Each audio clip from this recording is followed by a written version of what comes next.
Texas prison talk, man.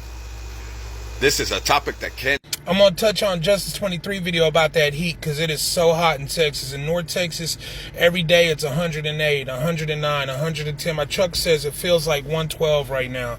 And it does. Every damn bit of that, you know. And it is brutally hot. It is brutally hot in the penitentiary. And this morning on my way to work, I drove right by the James V. Allred unit.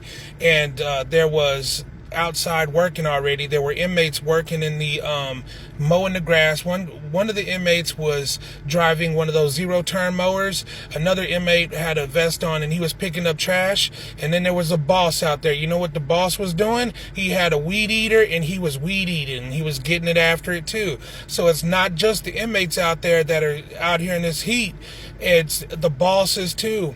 And so I'm sure those inmates will go, and they were getting after it early in the morning because they'll be back inside come this evening. But them other bosses are walking on pods with little to no air conditioning, hot as hell out there in the dorms, and they might have a thrust vest on with an insert that's supposed to be stab proof. And when you take that thing off, even on a mild day, your shirt is just soaking wet from sweat in the big shape of like a U where you had this thrust vest on. And in the summertime, you know, you go home and your gray or your blue shirt is white from sweat, just salt rings all over that damn thing.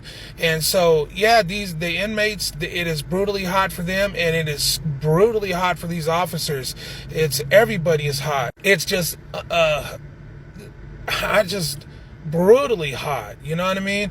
When I was a teenager, I worked at a car wash in Las Vegas, one of my first jobs at Terrible Herb's Car Wash, wiping down cars, and they used to make us take salt pills. And you know, I'll tell you what, I'm surprised they don't offer those officers like salt pills. Maybe they do now, but they didn't when I worked out there.